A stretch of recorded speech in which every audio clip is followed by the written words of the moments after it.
I know you're gonna dig this. 106.6. That's Ladies First with Messing, and my name's Dom Robinson, and you're listening to the DVD Fever Show with Dom Robinson. This is a new weekly show where I look through the week's releases in movies and video games, plus the charts, a look at what's new on TV, and news for all three. Previously called Movies, Games and TV. I changed the title to coincide with my website, dvdfever.co.uk, which is non-profit and has recently had a revamp, so please have a look. If you've got anything to say about these or everything that's on the show, get in touch via the Facebook page.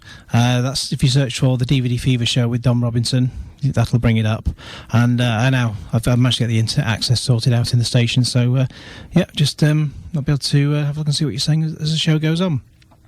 And if you're listening to the show and you're not on my friends list, just then you want to add me. At the moment, I've got a picture up of Martin Sheen from Apocalypse Now as my face because it's much better than my own face, to be honest. A little bit of intro to what's coming up on the show. We're going to start off with a Blu-ray review of The Mechanic, starring Jason Statham. Then we've got this in the first hour. Then we've got the movie charts. Then we've got new cinema and DVD releases, and also some film news. So we're going to start off with The Mechanic. Now, are you familiar with the works of Oscar Wilde? Because Jason Statham isn't. He plays Arthur Bishop, a cold, emotionless hitman who does his best to make the hits look like accidents, as if no one was ever there to commit a murder. And this starts with killing a gangster boss in his own swimming pool. And by the time we got 10 minutes into The Mechanic, Jason Statham had only killed baddies and had intimate relations with women. At what point was he actually going to fix a car? Still, technicalities aside, we learn soon that Harry McKenna, Donald Sutherland, Arthur's friend and mentor, is a target for his next mission. But why? Because he has a meeting with Dean, Tony Goldwyn, also a high-up bod in all of this. The hit came about because 6 months ago there was a mission to take out a very high-profile target in South Africa. All 5 of the operatives sent there were killed. And since the company only ever allows 2 partners to know about the details of any given mission, and that this one was only known to Dean and Harry, it's got to be Harry. The job is carried out quickly, leaving Arthur racked with guilt. Soon after, Arthur meets up with Harry's son Steve, Ben Foster, at his graveside, and gives him a lift to the old man's house, with Steve commenting that he wants to get the men who killed his dad. In short, he takes Steve under his wing after he says he wants to do what Arthur does, but seriously cocks up his first attempt. Apart from the fact that the general plot stretches credibility, what takes it one step further is the fact that Statham plays a character who, as always, clearly only ever acts alone. So why is he working so well with someone else? That just seems to be the most ridiculous thing about it. However, there's a little bit more to it, plot-wise, which you'll find out as you go, even if it is a bit predictable. Even the press release and Amazon reveal what comes next, but why not just let the viewers find out for themselves? Anyone who's a fan of watching Jason Statham kick bad guy ass amidst explosions aplenty is going to buy or rent this anyway. And on that subject, there are some great action and fight sequences. Basically, this is Transporter 4, but without the Audi. But I have to ask, why does this film need 9 producers? I hope there isn't one paycheck to split between them. There's no problems at all with the picture and sound. They're first rate for the high quality you expect from a Blu-ray, and also it's just explosions and gunfire plenty throughout the whole film. I mean, there are points where it could opt for subtlety and tension, but it just goes for explosions, gunfire, and more explosions. I think I might have mentioned it has explosions. There's a small amount of extras. We've got some alternate scenes. There's 5 of them, including an alternative opening sequence. Although I felt the original one worked pretty well anyway. In fact, none of these require replacing what's already there. There's also tools of the trade inside the action featurette. A bog-standard making-of mixing chat from the key cast and crew members with clips from the film and work-in-progress footage. Don't expect anything groundbreaking here. In addition to this, there's a trailer. Now, one of my bugbears comes up with this disc because it's another case of putting trailers before the main menu, a bit like a rental video from the 80s. And not only that, but there's also an advert for a chocolate bar. Why do they do this? If anything, the trailers themselves should be in the extras menu. Yeah, you pay for the disc. Why do you need adverts on there as well? Aside from all that, the film itself, I give it's decent for a Jason Statham film. I give that 7 out of 10. And then the extras are light on the side, but the picture and sound really stand out. So overall, it's a good 7 out of 10 for the whole package. Now I'm going to take another song, and after that we're going to have the movie charts. And got a bit of Dolly Parton singing Joshua. 106.6. That was Dolly Parton singing Joshua, and you're listening to Manchester's 106.6, and this is the DVD Fever show with Dom Robinson. Now, I'm going to move on to the movie charts section now. Now, again, I'm afraid there's no UK charts, as they've usually been available from a few places like Yahoo and the Internet Movie Database, but they seem to have disappeared from everywhere in recent weeks. I've emailed the Internet Movie Database again to ask them if they're looking into this, and last time I did about a month ago, they said they were, and then they came back, and then they've gone again. So, absolutely no idea. If you try and go on their website, it's just, you've got like the ones for, about 4 weeks ago, which is just, anyway. What we have got is the American top 10, and, I mean, pretty much the first top 3 will be pretty similar to near enough, pretty similar to what's out here. Going straight in at number 1, as you would expect, is X-Men First Class. No, that's it's been a bit disappointing because it's only taken $56 million in its opening weekend, and The Hangover 2 did really well, and that's did about $150 million, which is quite something. Anyway, for those who don't know what X-Men First Class is all about, before Charles Xavier and Eric Lenzer took the names Professor X and Magneto, they were two young men discovering their powers for the first time. Before they were arch enemies, they were the closest of friends, working together with other mutants, some familiar, some new, to stop the greatest threat the world has ever known. In the process, a rift between them opened, which began the eternal war between Magneto's Brotherhood and Professor X's X-Men. Number 2, we've got The Hangover Part 2. Again, this is something this is a film I don't particularly want to see. I do want to see the X-Men film. A lot of people like the original Hangover film. I haven't seen it. It looks like a bit of a laugh from the trailer, but what I've read, it does nothing new that the original hadn't already done. That said, to date, it's grossed $187 million. So clearly they're right and I'm wrong. Number 3, we've got Kung Fu Panda 2, and that's grossed $100 million so far. Then we've got number 4, Pirates of the Caribbean on Stranger Tides. And that's managed to grow. Well, that's been out a little while longer, but that's grossed $190 million. The rest of the top 10, we've got number 5, Bridesmaids, number 6, Thor, number 7, Fast and Furious 5, number 8, Midnight in Paris, which is a romantic comedy about a family travelling to the French capital for business. The party includes a young engaged couple forced to confront the illusion that a life different from their own is better. Number 9, Jumping the Broom. And number 10, Something Borrowed. Now, we're going to have a little look at some of the cinema releases. I'm going to start off with, Kung Fu Panda 2. Now, the trailers for most of these, most of the cinema releases are on the Facebook page. So if you search for the DVD Fever show with Dom Robinson, you'll see them all on there. So Kung Fu Panda 2, from the studio that brought you Shrek, Madagascar, and Kung Fu Panda. Poe is now living his dream as the Dragon Warrior, protecting the Valley of Peace alongside his friends and fellow Kung Fu masters, the Furious Five, Tigress, Crane, Mantis, Viper, and Monkey. But Poe's awesome new life is threatened by the emergence of a formidable villain who plans to use a secret unstoppable weapon to conquer China and destroy Kung Fu. It is up to Poe and the Furious Five to journey across China to face this threat and vanquish it. But how can Poe stop a weapon that can stop Kung Fu? He must look to his past and uncover the secrets of the mysterious origins. Only then will he be able to unlock the strength he needs to succeed. Now, it's got a big cast, this, which includes Jack Black, Angelina Jolie, Dustin Hoffman, Gary Oldman, Jackie Chan, Seth Rogen, Lucy Liu, take a breath, David Cross, Michelle Yeoh, Dennis Haysbert, and Jean-Claude Van Damme. I have a bit of a bugbear about CGI films. They just seem to have no heart to them whatsoever. And I doubt I'll be going to see this one. I didn't go and see the original. Next film out is Mother's Day. Well, it does make me think, isn't this a bit late, given that we had Mother's Day back in the UK in March? Anyway, In this thriller, three brothers on the run from the law head for home, only to discover that their mother lost the house in a foreclosure. Mother ingeniously orchestrates her son's escape, teaching the house's new owners and their guests a few lessons along the way. And this one stars Rebecca De Mornay from The Hand That Rocks the Cradle and Risky Business, Jamie King, and Sean Ashmore from the X-Men trilogy. Now from the trailer, this actually looks like a really good film with De Mornay going back to being a nut job. It's a shame that she's actually been sidelined for quite some time, because I think she's still rather hot. Anyway, look at one more film, then another song. It's a film called Honey 2.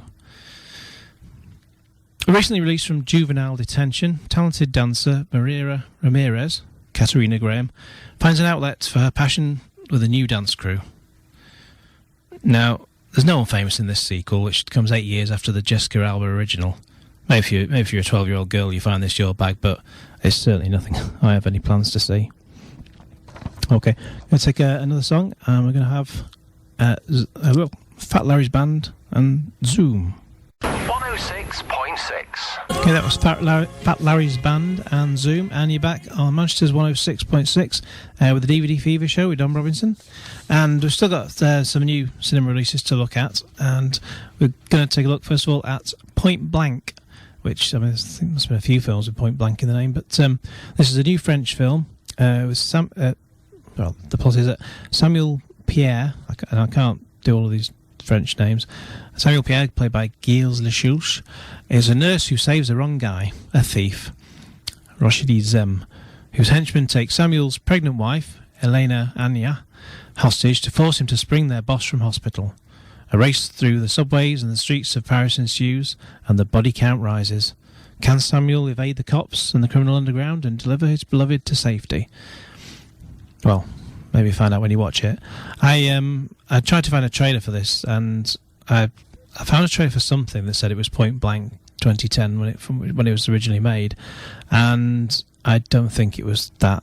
It's everything else you search for Point Blank. It's just some sort of video game gameplay thing. So if you've seen that, heard of it, and know whether it's any good, do get in touch via the Facebook page. Search for the DVD Fever show with Don Robinson. A couple of other titles that are out this week. We've got Kaboom, and the premise for that is that Smith's everyday life in the dorm, hanging out with his arty, sarcastic best friend Stella, hooking up with the beautiful free spirit named London, lusting for his gorgeous but dim surfer roommate Thor, all gets turned upside down after one fateful, terrifying night. And that's all it tells you about here. It's got a cast of Thomas Dekker, Hayley Bennett, Chris Zilka, Roxanne Mesquida, and Juno Temple, which seems to be the only name I seem to have heard of. I don't think I can find a trailer for that one, but anyway, again, if you've seen it and you know whether it's any good, do get in touch via the Facebook page. Now also, there's a film out this week called Jumping the Broom with Angela Bassett. Now it seems to have made number 9 rather, in this week's US Top 10, and it was a bit higher before that. But I have to say, I tried looking at it, but I fell asleep reading it, really. Okay, so that concludes the new cinema releases for this week. We're going to be taking a look shortly about the new DVDs that are out this week, starting with Romeo and Juliet. But first of all, we're going to have a quick listen to Chris Isaak's Blue Hotel. 106.6. You're listening to Manchester's 106.6. My name is Don Robinson, and you're listening to the DVD Fever show with Don Robinson. And it's at this point in the show, we're going to have a look at some of the new DVDs out this week, starting with Romeo and Juliet. Ho ho ho! What a title!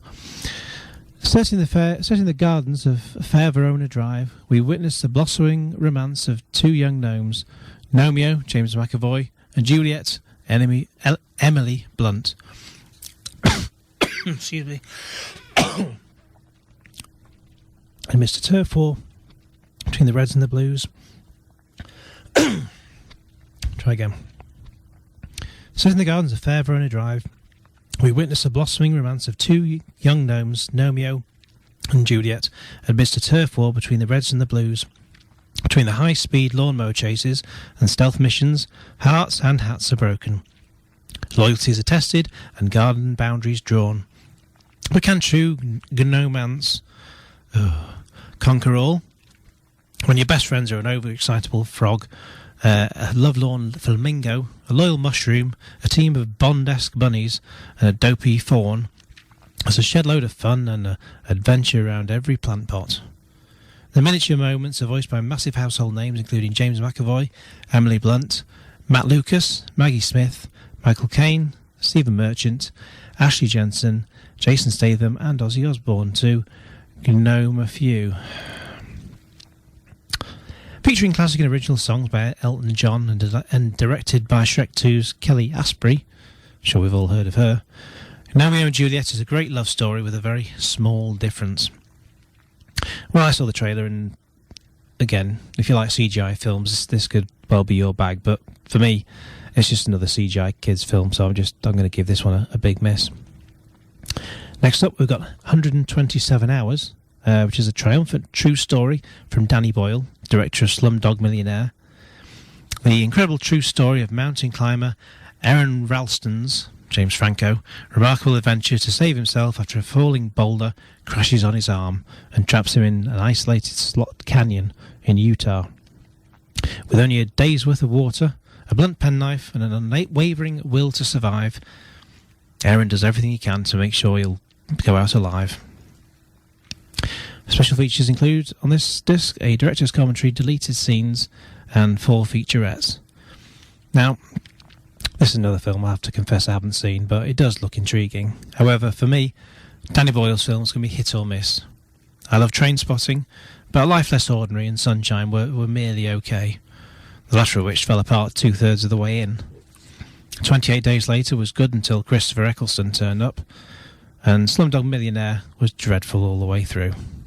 I know it won awards and all that, but awards don't always mean everything, and I knew I wasn't really going to like it before I watched it, but I just had a feeling. I thought it'd be more sort of set in the studio watching the Millionaire program as it went on, but just in the end, it was just absolutely 2 to 2.5 hours of utter tediousness. And also out this week, we've got The Crimson Petal and the White, which is a compelling Victorian tale of revenge. The Crimson Petal and the White tells a story of Sugar, an alluring and intelligent young prostitute. Sugar longs for a better life, and when she secures the patronage of successful businessman William Rackham, she begins to hatch a scheme that will free her from her life in the slums. However, as their worlds become more entwined, Sugar's plans set in motion a series of events that will change both their lives forever. It's an engrossing drama with a twist that viewers will want to watch again and again. So it says here. The DVD release comprises all 4 episodes as broadcast, plus exclusive deleted scenes and in-depth interviews with the producer, director, and various other crew members. Starring Romola Garai, Chris O'Dowd from the IT Crowd, Elizabeth Barrington, she was in most recently the Doctor Who episode, The Doctor's Wife, and Richard E. Grant, who's in everything. Despite all its period credentials and a look of promise to it, I tried to watch it, but it did nearly put me to sleep.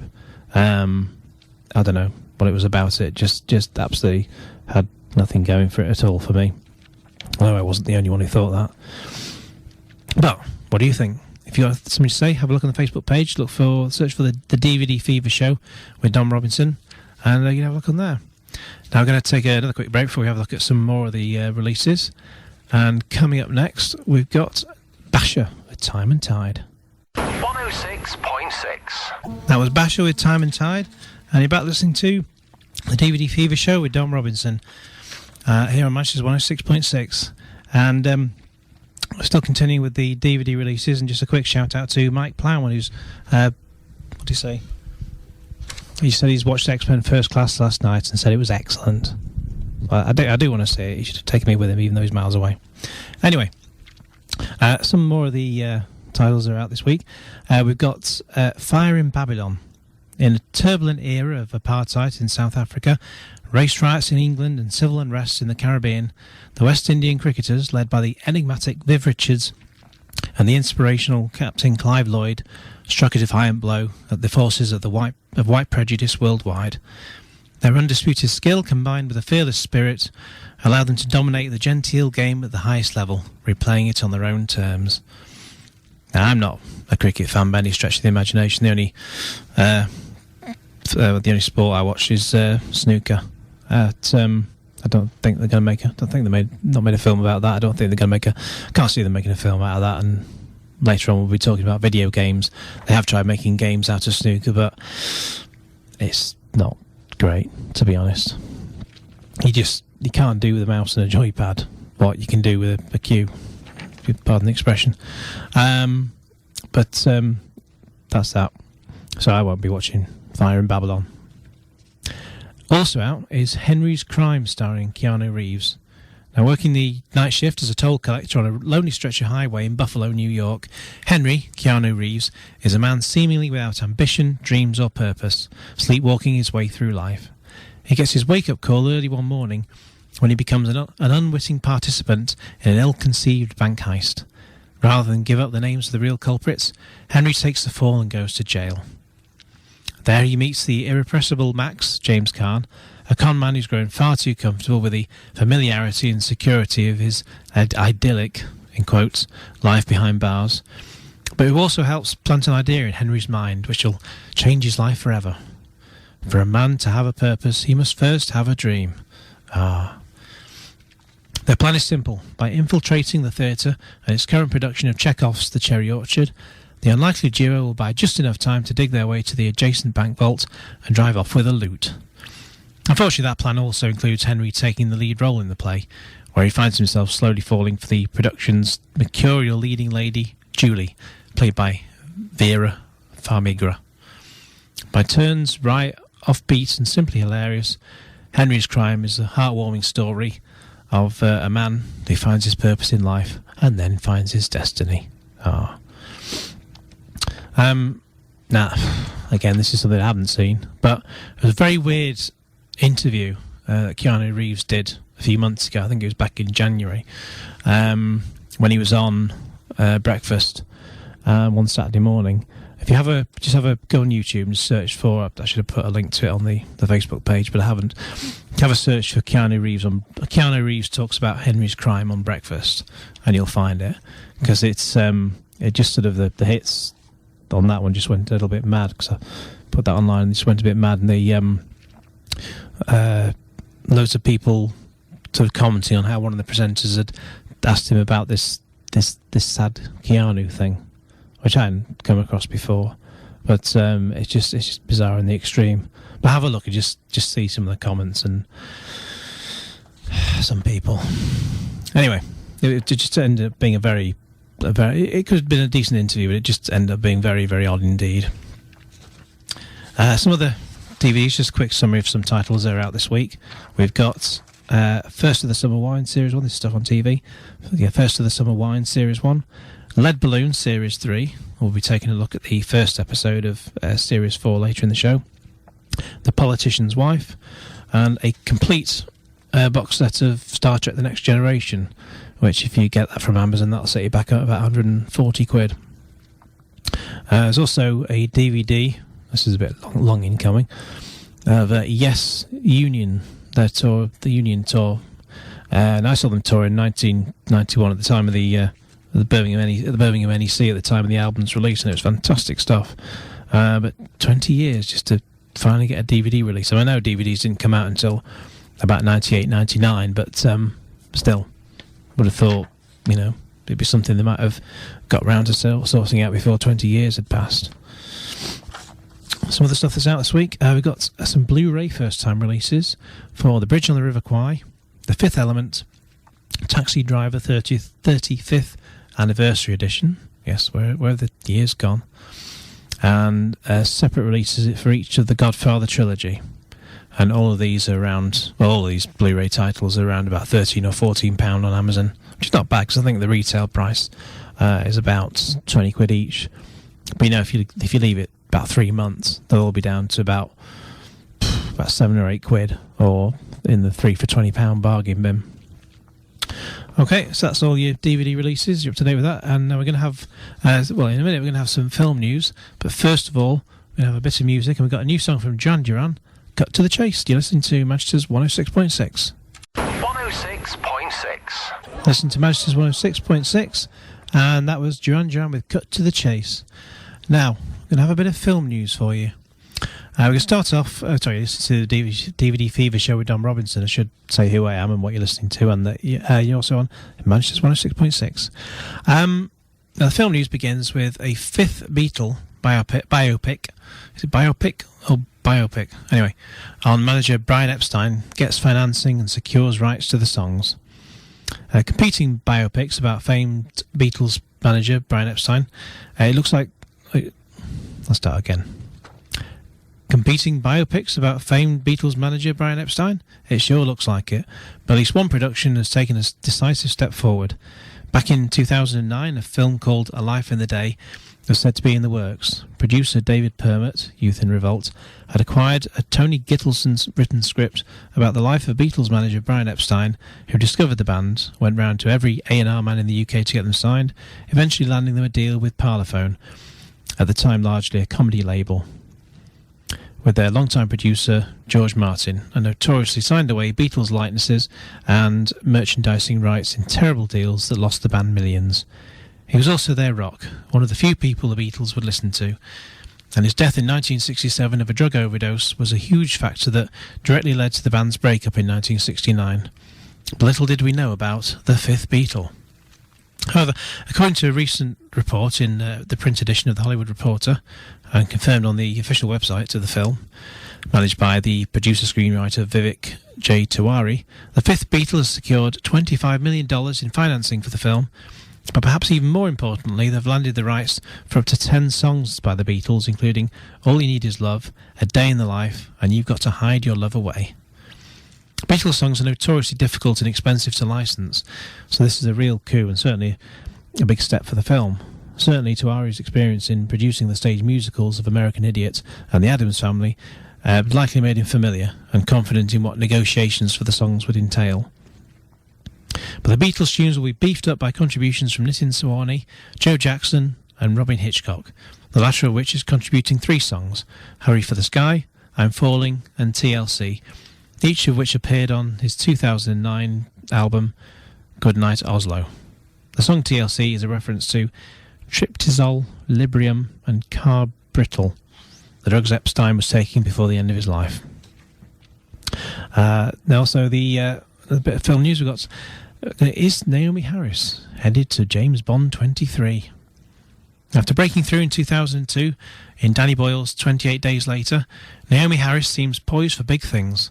She's landed roles in a number of Hollywood movies, including a couple of the Pirates of the Caribbean films, Miami Vice, Street Kings, Ninja Assassin, and most recently and notably had a role in the critically acclaimed The First Grader. Earlier this year, she was briefly rumoured for a part in the currently delayed The Dark Tower mega franchise, but another blockbuster series appears to have been interested in the actress.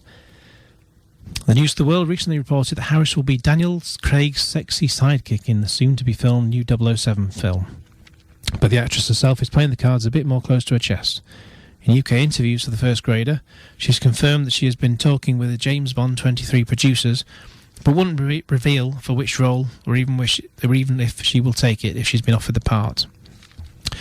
Harris is a great talent, and we'd hate to see her wasted in a Bond girl role. But if it's a meatier female character, she'd be a great addition to the cast. But as it usually goes with the Bond franchise, more names will start being tossed around as the casting gears up. Filming is expected to start this autumn with Sam Mendes directing. The still untitled film will hit UK cinemas on October 26th, 2012, with a US release following on November the 9th. Now, soon after this is something about for all Star Trek fans. Got a bit of news for you. Soon after the release of the latest Star Trek, Paramount announced the release date for the sequel of June the 29th, 2012. That seemed doable a few years ago, but with the film not yet in production, and that date now 1 year away, does writer-director J.J. Abrams think it's possible? He said the following to Cinema Blend: "I care much more that it be good than it be ready. I'm obviously doing everything I can to make sure that schedules don't get screwed up, But I don't think anyone wants a movie on time that's not worth your time. We want to make sure it's done right. The guys I've been working with are obviously brilliant, so I'm really excited to get back into it. And he added some more info to his discussion with Collider. I really don't know if Star Trek will make its release date, but we will see. We are working really hard to try and get that movie made as soon as possible, but we don't want to rush anything. The worst thing that we could do is put something into production to make a release date instead of a great movie. Well, I watched the first one, and the guy played the guys who played Spock and Bones, they were the best in the film, but the guy that got to play Kirk, was it Chris Pine? Do me a favour, absolutely awful. They just came across as cocky rather than as Kirk, basically. And as much as Simon Pegg can be decent, he just seemed a bit overexposed in Hollywood, and getting him to play Scotty was just a majorly bad idea. Anyway, so the latest on the film, Abrams said that for the sequel, the writers are hard at work on it, and I am excited about getting back to it. We are taking our time, though, because I really do want to make sure we do something that is worthy of the first one. And what about the rumour that Paramount has already asked him about shooting the film in 3D? He said, I'm not yet considering 3D, but I haven't got any phone call from people in suits. I know what's good for me. Before the month is out, we'll probably have a lot more information on Star Trek 2. Chances are that, much like the first film, which was scheduled to come out at Christmas, but was then bumped to the following summer, it'll move back a few months. Okay, so that's the end of the first hour. Coming up in the second hour, we've got a mixture of video games and TV, starting with a review of L.A. Noire on the Xbox 360. And first of a couple of songs we've got going up to the top. We've got Curiosity Killed the Cat and Down to Earth. 106.6. Okay, that was Peter Andre with Behind Closed Doors, which, for my money, is where he should stay, really. You're listening to Manchester's 106.6, and this is the DVD Fever show with Dom Robinson. Just before the news, you had Curiosity Killed the Cats, Down to Earth, and Frankie Goes to Hollywood with Warriors of the Wasteland. Now, in the second hour of the show, rather, we're going to be taking, first half hour, we're going to be taking a look at some video games news and reviews and a bit of everything else. And after that, we're going to be having, there'll be a review of L.A. Noire on the Xbox 360 in a minute.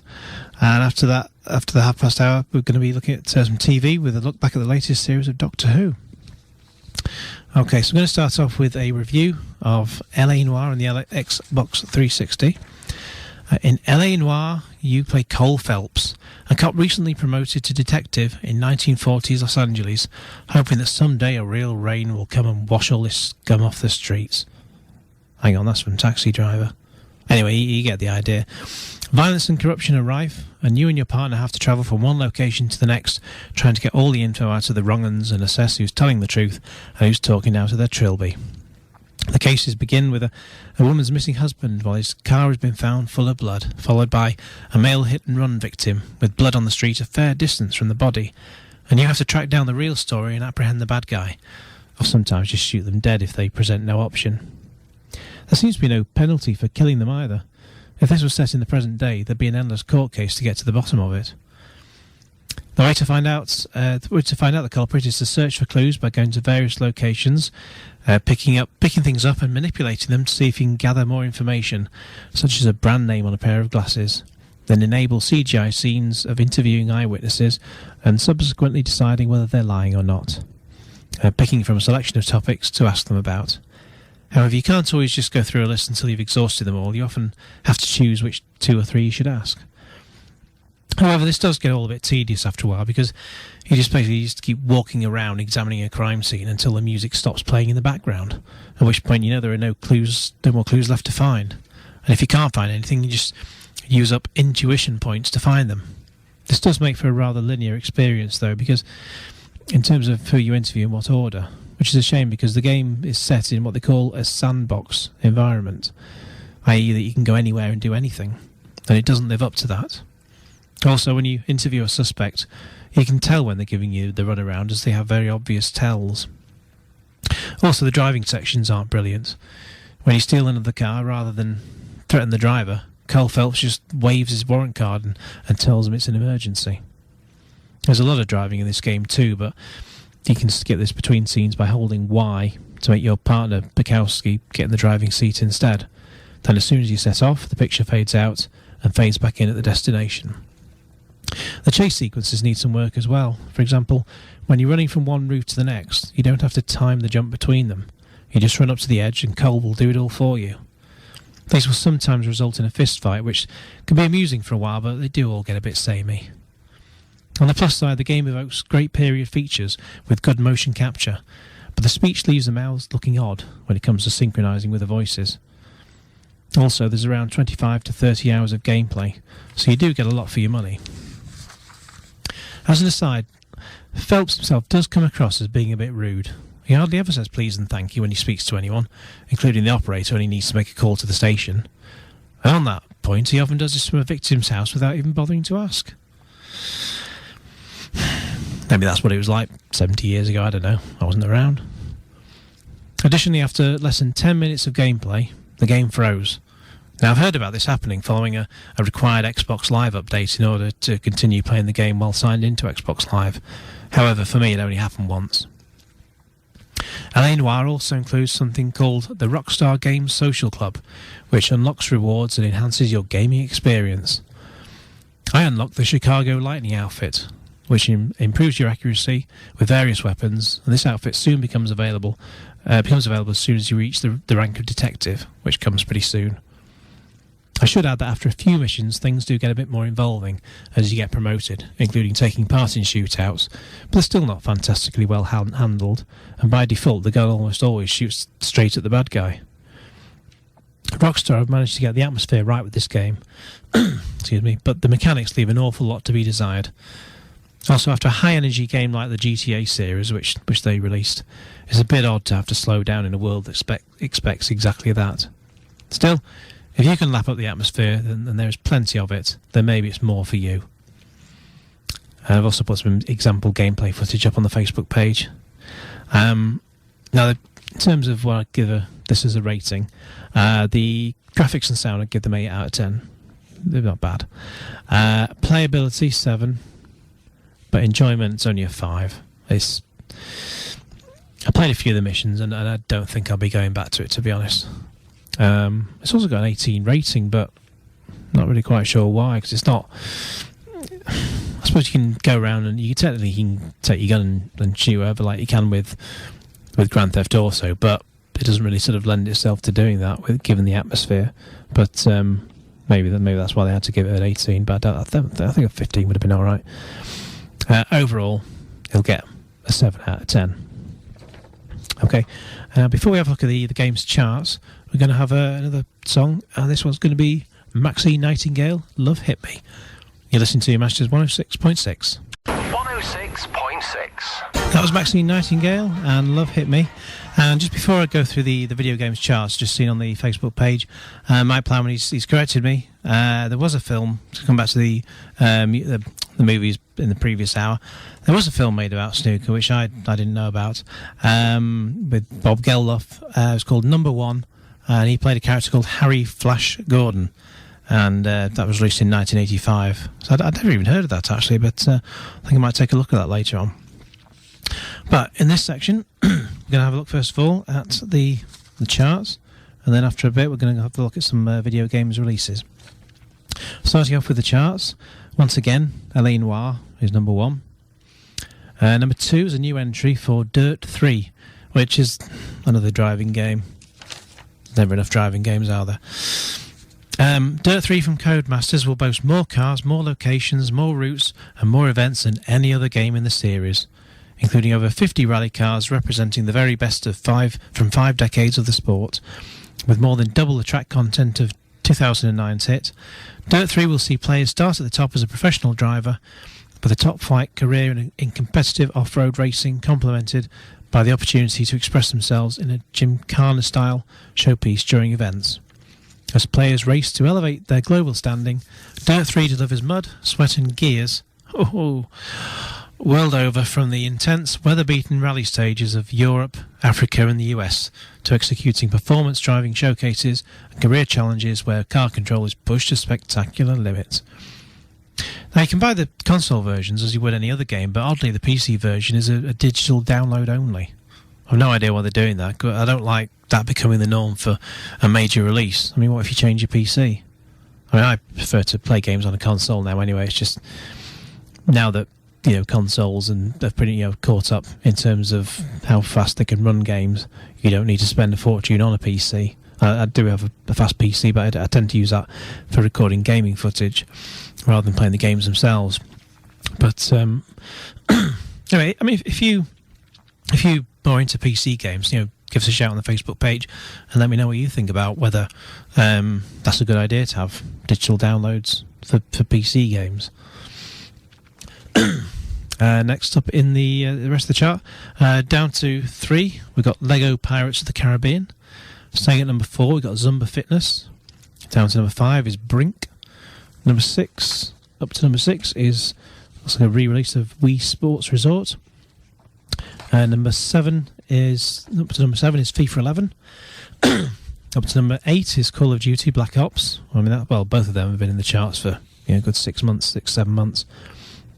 Down to number 9, Crysis 2.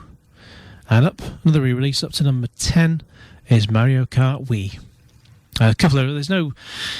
There's no other new entries in the top 40 apart from Dirt 3, but a couple of re-entries. We've got number 32, we've got Killzone 3 on the PS3, and number 35, Call of Duty 4 Modern Warfare, which that's about 3 or 4 years old, so I'm not quite sure why that's suddenly banged straight back into the charts again. Anyway, taking a look at some video games releases which are out this Friday. Finally, we've got Duke Nukem Forever. Now, when I saw this due to come out on June the 10th, I didn't believe it, because basically this is a game that's been out. Well, the original Duke Nukem game came out Duke Nukem 3D rather came out in 1996, and for one legal reason or another, and changing hands along the way, it's taken. Well, after the name Duke Nukem Forever was first mentioned as being touted as a sequel in 1997, it's taken 14 years to finally get released. Anyway, basically intended to be groundbreaking, Duke Nukem Forever has been infamous in the video games industry and became synonymous with vaporware due to its severely protracted development schedule, because, as I say, the game's been in development since 1997. The first game was originally, Duke Nukem Forever was originally developed by 3D Realms and finished by Gearbox Software. Now, it says it's part of the long-running Duke Nukem video game series. I'm sure we had a couple of games before the 3D one, which are 2D ones, but whether we're going to get a third 3D first-person shooter, I have no idea. There's also a Balls of Steel Collector's Edition, which contains a copy of the game in Balls of Steel exclusive packaging along with the following. A collectible bust of Duke Nukem, numbered limited edition certificate of authenticity, a 100-page hardcover book about the history, legacy and legend, Duke Nukem Forever art from the vault. There's also a Duke Nukem Forever postcard series, radioactive emblem sticker, collectible comic book, foldable paper craft, poker chips, mini card deck, and radioactive emblem dice. Now, another big releases that are out this coming week is Infamous 2 on the PS3. Cole McGrath is back, more confident, with more focused energy burst abilities. Blamed for the destruction of Empire City, Cole must take a dramatic journey to discover his full superpower potential and face the final confrontation with a dark and terrifying enemy. This, being a creature of pure power and destruction, is annihilating the East Coast. To stop this menace, Cole must find the key to unlocking his undiscovered powers hidden deep within New Marais. Standing in the way is a power-hungry dictator that will stop at nothing to rid him from the city. Gain enough power to defeat the beast, or witness the destruction of the world. The power is in your hands. Like its predecessor, Infamous 2 is a single-player action-adventure game set in an open-world game environment. Players take on the role of Cole, the returning anti-hero from the first game. Possessing electric burst abilities through his hands, Cole's matured a bit as a superhero type, being more confident and focused in his abilities. And he uses these, as well as improved melee possibilities, to battle enemies both large and small in mission-based gameplay. Along with combat, choice remains a big part of the game, with an improved morality system that allows for 2 separate endings to the game, depending on the choices that Cole makes. Now, unlike the original game in the series, Infamous 2 contains significant user-generated content tools that dramatically expand gameplay possibilities. Centred around a creation tool system, this allows players to create original missions and share with them other players share them with other players via the PlayStation Network, rather like Little Big Planet. These function more or less as side quests once they're accepted, adding to the player's point total, but not altering the primary mission flow and morality-based aspects of the game. Now, I don't have a PS3 though, so I can't play this particular game. But if you do, if you've tried it, if you've played it, or if you're going to be buying it, say what you think about it on the Facebook page. So have a search for the DVD Fever Show with Dom Robinson. Okay, I think before we have a little bit of video game stuff, can have another little song, and we've got The Glory of Love from Peter Cetera. 106.6. That was Peter Cetera with The Glory of Love. You're listening to Manchester 106.6, and this is the DVD Fever Show with Dom Robinson. Now, just before that song, we were listening to, I was telling you about some of the new games releases are out this week, and there's also one more biggie. We've got Red Faction Armageddon, which is a new third-person shooter and the 4th instalment in the Red Faction series. Now, the game takes place on the planet Mars, and it's set in the year 2170, 50 years after the events of Red Faction Guerrilla. Since the liberation of Mars, the surface of the planet has become uninhabitable. This occurred when a massive terraformer machine on Mars, which supplied it with its Earth-like atmosphere, was destroyed following the strike of a huge meteor, causing super tornadoes and violent lightning storms to engulf the planet. In order to survive, the colonists were forced to flee to the underground mines of Mars built by their ancestors, creating a network of habitable caves under the surface of the planet and setting up colonies there. He played Darius Mason, grandson of Martian Revolution heroes Alec Mason and Samanya, the main characters of Red Faction Guerrilla, who runs a lucrative series of businesses based in Bastion, the underground hub of the colonist activity, including mining, scavenging and mercenary work. Few sane people venture to the ravaged surface of Mars, apart from contractors like Darius and smugglers who transport goods between settlements.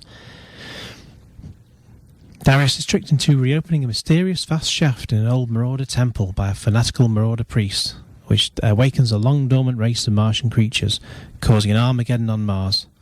Colonists and Marauder settlements alike are torn apart by the new enemies, and the blame for the whole disaster is placed on Darius, soon inciting several angry colonists to form mobs and attack him in their fury. Now Darius must join the Red Faction to clear his name and save the people of Mars, as his grandfather did before him. Now, I've not played this yet, but I will be doing it soon. I played Red Faction. Well, I played all the 3 previous Red Faction games. They're all, I mean, obviously the graphics have improved along the way, but the first one, the first one was really the best. The third one was all right, but I've seen some of the sort of what you can do with some of the weaponry in this latest one. It does look fantastic. So I will be bringing you a review of that shortly, not today. And a couple of video games news bits just to finish off this half hour. Some downloadable content has been announced for L.A. Noire, and Rockstar Games presents the Rockstar Pass video. These are the first details about upcoming downloadable content for L.A. Noire, beginning with and continuing. Beginning now really, and continuing on through the summer months. There's several standalone cases, collectibles and challenges, and they will be released via the PlayStation Network and Xbox Live, including all of the pre-order exclusive unlockable bonus content, as well as a free downloadable weapon. If you purchase the LA Noire Rockstar Pass, it's a new way to pre-order and receive downloaded content that gives players access to all the upcoming downloadable content for the game, available on a limited time discounted price of just £7.19 on the PlayStation Network and 800 Microsoft points on the Xbox Live. Then later this summer there'll be a couple more cases that are available to download, called the Nicholson Electroplating Arson Case and Reefer Madness Vice Case. If you look on the Facebook page, you'll see a full breakdown of the content that you can get. There's all with the pricing and release dates, as well as an exclusive video about the Rockstar Pass. Now, Back to the Future star Michael J. Fox is to voice a character in the the game series of the film.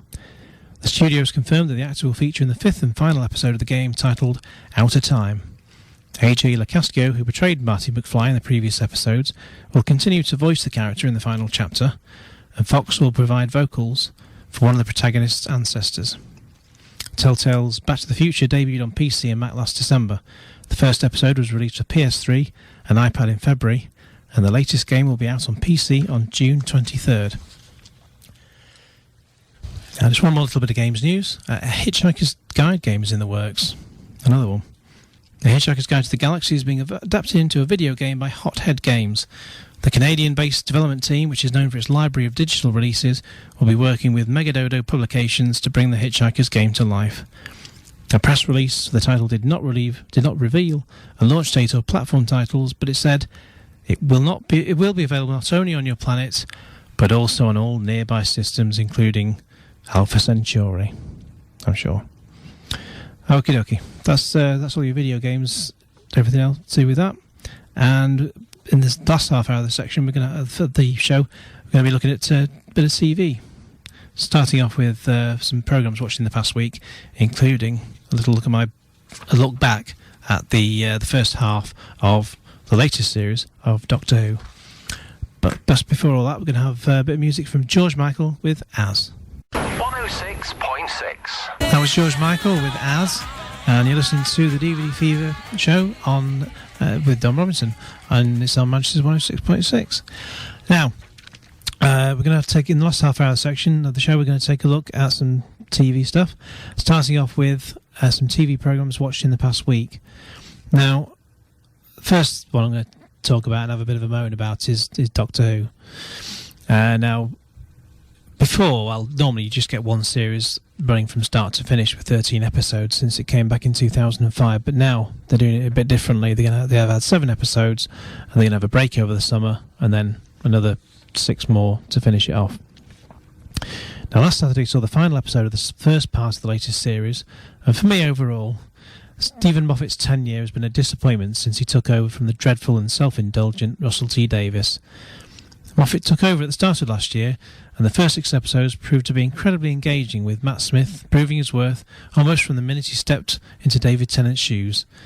Well, the first episode was a bit on the bog-standard side, as our new hero had only made a brief appearance at the end of the Christmas episode, but he and Karen Gillan made some intriguing episodes that knocked anything from Russell T Davies into a cocked hat, especially with a 2-parter featuring the return of the Angels. However, it all fell apart soon after, culminating with a finale that had a Hellraiser-style box named the Pandorica, and then being thrown into an exploding TARDIS, which hit the big red reset button and made everything all right again. And don't even get me started on the Christmas Carol special. This time round, my hopes were high, but they were instantly dashed. Yet again, Alex Kingston was dragged out as Dr. Riversong for what feels like the umpteenth time. At that point I thought, I know we'll get to know the truth about her and what her relationship is with the Doctor. But there are just far too many episodes where she just turns up to smirk a lot, flirt with the Doctor, and then go back to a poxy little prison cell. The Silents were an interesting character, but most of the opening 2-parter could have been condensed into one episode, and the actor playing Richard Nixon didn't even bother to do an impression. The Pirates outing was pointless, and The Doctor's Wife was a Marmite episode where some people seemed to think it was the best episode ever made, while some, like me, thought they really did just make it all up as they went along. Another 2-parter, which people made, with people made out of the Rebel flesh, was the most interesting episode of the series so far. But even then, it wasn't exactly great, and played straight from the book of predictability, with one human being killed off and his doppelganger having to take his place in entertaining his child. Oh, and when it came to a particular moment on Breakfast where Stephen Moffat's words were played back from an interview, saying how much he hated the so-called fans who published spoilers online, while he's quite right about this, I actually posted a link to the video of this on Twitter, and even though I wasn't following him beforehand, I found out he blocked me. That was bizarre. Anyway, we had then had, in the final episode, we had some Sontarans, Silurians, the Jadoon, Hugh Bonneville from the Pirates episode, Rory dressed as a Centurion, again, and Amy had given birth to a daughter called Melody. And there was a load of headless monks, and Riversong told us that this is the day that the Doctor finds out who she is. Then the baby turned out to be a flesh avatar, as a real one was taken away by the baddies who have yet to be named, and set to be used as a weapon to bring down the Doctor. Huh? They were the ones who also projected a fake Amy signal into the TARDIS, somehow managing to beam it in from the outside. We also saw the Dr. Scott from when he was a child, and initially Riversong made things out as if she was his mum. Yes, his mum. Despite all the kissing in previous episodes. And then the Doctor just went off in his TARDIS, as you do. Then we found out that River was actually Amy's daughter, Melody, all grown up. And then it ended. It returns in the autumn, which for the BBC is usually the first weekend in September, tied in with another series of Strictly Come Dancing and yet more Casualty. Overall, this episode was immensely disappointing for me. It was a perfect case of, let's throw all the old rubbish at the wall and see how much sticks. Moffat was better than this. In fact, at one point I was wondering did Russell T Davies write this one? It's like all these terrible episodes lumped into one. And I thought we got away from all that with Moffat. In fact, I just couldn't get away from it being a mishmash of Russell T Davies cast-offs, with a few from Moffat's era all thrown in together with no structure. Now, whatever you think of Doctor Who, have a look on the Facebook page, go search for the DVD Fever Show with Dom Robinson, and have your say on there. A couple of other shows that have been on. We've got Case Histories, which has been on, well, it was on, started on Sunday and then carried on Monday, which was an unusual take on the detective genre featuring Jackson Brodie, Jason Isaacs, who has served with the army and the police and is now a private investigator. Jackson takes on the mysterious case of a girl who went missing 30 years ago, as well as helping a grieving father to find the man who murdered his daughter, all whilst trying to deal with flashbacks to his own traumatic past. It featured Phil Davis, whose daughter Laura was killed a few months earlier, in a case where he believes it was meant to be him who was murdered. The question was, how does this all connect with 30 years ago, with the death of a girl called Oliver Land, whose sister Sylvia went into a convent soon after to escape having to deal with the grief. Now, filmed in Edinburgh, this was a very slow-moving, and I found the whole thing very slow-moving, and featured the old cliché of a private detective with a dysfunctional lifestyle of a divorced wife and who takes his young daughter to the crime scenes. Also, his wife was about to go abroad to work for a year, and thus would be taking the daughter. Overall, I felt it added nothing new to the detective genre and just made for 2 long hours of television. Throwing in extra murders, it also felt like a bit of a mess. There are 4 more episodes over subsequent Sundays and Mondays, so if the show worked for you, I won't be watching, however. And finally, just in this section, we're just taking a quick look at Lead Balloon, which started off, it's on Tuesdays, and that's now moved to BBC Two. So don't be on BBC 4, that's at 10 o'clock tonight. But the first episode, called Pig, Jack Dee returns as failed stand-up and serial liar Rick Spleen. His career is at an all-time low. Even the idea of writing a novel gets stuck on page 1. So when a Sunday newspaper wanted to do an at-home with feature about his partner Mel, Rick naturally tries to muscle in on the action. But when he decides that having a pet pig will look good in the photos, Rick proves that if nothing else, he's a prize-winning author of his own downfall.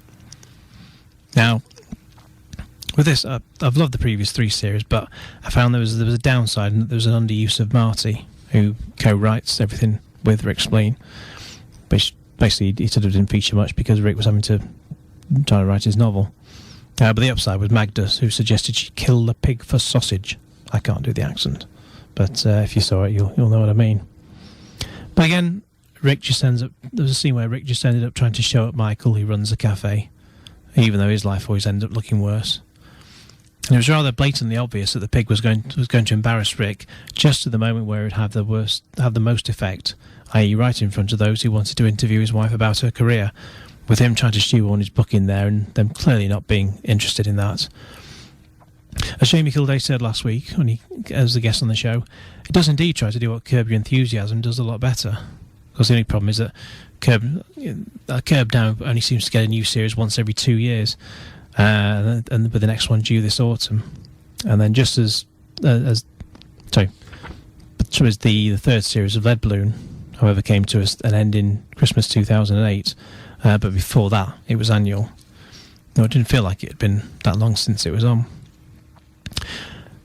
all that said, it's good to see the show return overall, as it's still better than most things on the box, and also the fact that this is the first time Lead Balloon has premiered on BBC Two rather than BBC Four. However, this series is rumoured to be the last. Now, just a quick look at something that's coming up in the next week. There's a sitcom called In With the Flynns, which is Wednesday at 8:30 on BBC One, which I haven't got high hopes for, to be honest. It says it looks like because it just looks like a traditional style of sitcom with canned laughter and not many laughs. But there's not a great deal that's on in the coming week, to be honest. The premise is that young parents Liam and Caroline Flynn are working extra shifts to save up for a holiday. But who's looking after the kids? Chloe gets a piercing in her tongue, Steve has a run-in with a school bully, and Mikey eats food left out the back of restaurants. This is all because Liam's brother Tommy fills the breach with his own idiosyncratic brand of parenting. Meanwhile, Liam's dad Jim has met a woman at a car boot sale. She seems perfect, but Caroline thinks she has met him before, and that Jim's romantic intentions are doomed to failure. Can they warn him before he makes a move? This series stars Will Mellor, Warren Clark, Nikki Wardley, Craig Parkinson, Ola Poole and Daniel Rogers. And one other thing I'll take a look at next week. It finished last night, but it was previously on every Thursday. Psychoville. Now, if you missed the last episode, that's why it was only on last thing last night. So normally it was on a Thursday, so a lot of people may have missed it. So I'm not going to go into that now in case you've not seen it. But if you did miss the last episode, there's a repeat on Thursday, BBC Two at 11:20. So I'll be discussing that next week. Now, before we have a bit of TV news, we're going to have another song, and we've got a Flock of Seagulls with The More You Live. 106.6. That's a Flock of Seagulls with The More You Live, and you're listening to the DVD Fever Show with Dom Robinson on Manchester's 106.6. Now, we're going to just finish off the show with a bit of TV news. First of all, starting with the news that Cheryl Cole is to return to the US X Factor. In a huge U-turn by TV executives, Cheryl Cole has been invited to return as a judge on the X Factor, according to reports. The News of the World claims that in a shock move, bosses at Fox have decided not to sack the Girls Aloud singer from the programme after all. It is believed Simon Cowell intervened after being criticised for allowing her to be replaced after just 4 auditions. Former Pussycat Doll singer Nicole Scherzinger was due to step in as a 4th judge on the panel, alongside Paula Abdul, L.A. Reid and Cowell. Cole, who was 27, was reportedly dropped because auditionees were having problems understanding her Geordie accent and did not know who she was. But after a public outcry over the way she appeared to have been treated, it seems Cowell may have wooed her back. The paper claims that the media mogul is frantically sorting out a deal so Cole can rejoin the panel when auditions start again in New Jersey tomorrow. The Sunday Mirror quotes a source close to Simon Cowell as saying, "We've offered Cheryl a second chance and she might still come back to the US X Factor. Fox have been re-examining the situation and have had a change of heart. After the debacle with the UK judging panel, we have started negotiating with Cheryl's camp and the ball is now in her court." And on that, well, on pretty much a similar subject, this sort of leads on to something else that's been prevalent in the news lately about how a bit of a controversial topic of music videos are to face crackdown over sexualised content. Music videos should be given age ratings, according to a report by the Mothers Union into the commercialisation and sexualisation of children. Reg Bailey, chief executive of the organisation, which carried out the 6-month review for the Department of Education, found that among parents there was a particular concern about music videos, many of which were seen by parents to be inappropriately sexually suggestive or which illustrate the value or role of women as sexual only. The Bailey review said the parents would like to see music videos given appropriate age ratings and for broadcasters to take more responsibility over when these are shown. Parents surveyed also voiced concern about the lack of information given on 18-plus rated video games that appear to be openly marketed as a younger audience on pre-watershed television. Now, isn't this just the same as when Hot Gossip used to dance on Top of the Pops and the Kenny Everett Show in the early 80s? Or even, take it one step further, the chase scenes in the Benny Hill Show. Sex sells and that's why they do it. Age ratings won't work unless they're voluntary, like those on computer games, since anything applied to films has to be rated by the BBFC and costs a fair amount of money to do so. However, the review also calls for a single website to be set up where parents can log complaints about adult content or sexualised imagery in TV programmes, adverts, products or services aimed at children. Which, I mean, one of the programmes that was aimed at kids really was the X Factor, and there was a big furore over Christina Aguilera wearing not a lot while singing a bad song during last year's series. Anyway, but about this review calling for a single website, don't we already have that with Ofcom? That's what that's for. Basically, you can't regulate the internet. Each parent should be responsible for what their children should see on TV. That's how I see it. Now, there's also the Alan Partridge web series is to be broadcast on TV, which is good news. Alan Partridge's Mid-Morning Matters. It's been confirmed that the show, the online web series featuring Steve Coogan as hapless DJ Alan Partridge, will receive a TV broadcast. Production company Baby Cow have packaged the online videos into a series of 6 half-hour-long episodes and are currently in the process of negotiating the show's sale to a broadcaster. Discussions are said to be in the very early stages with no confirmations made, but Broadcast Magazine reports that Baby Cow are currently talking to the BBC as well as looking at the prospect of international sales. It is expected that the episodes will air on TV in October. Alan Partridge's Mid-Morning Matters, which was created using sponsorship money from Foster's lager brand, has become an online hit. Consisting of 12 short episodes between 10 to 15 minutes each, the videos feature Coogan's most famous creation presenting his radio show on Norfolk Digital Radio. Since launching in November, the series, which also co-stars Tim Key and is written by Coogan, Armando Iannucci, Neil and Rob Gibbons, has gained over 4 million hits. It had also been announced that the company is planning to make a second series, but it's not yet known whether the same lager company will be financing it. That's just one little quick bit on the bit of news. Stand-up comedy star Milton Jones is to be working on a sitcom for Channel 4.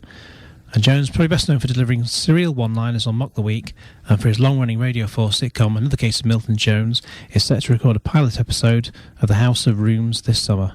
The Daft and Silly sitcom will form part of Channel 4's 2011 Comedy Showcase season. House of Rooms, which is a working title, has been written by Jones and fellow stand-up Dan Evans. The promise of the show is that Milton and his mother live in a big house together with lots of other tenants. The residents are out of control, and Milton just must do his best to try and restore order. The programme is being made by Objective Productions, the same company behind Peep Show, Pete vs. Life, and a forthcoming university set Channel 4 comedy drama called Fresh Meat. Well, that just basically brings us up to the end of the show today. So thank you very much to everyone who's been listening and taking part on the Facebook page, including Mike Plowman and Lawrence Roberts. And I'll be back in this time next week for more movies, games and TV.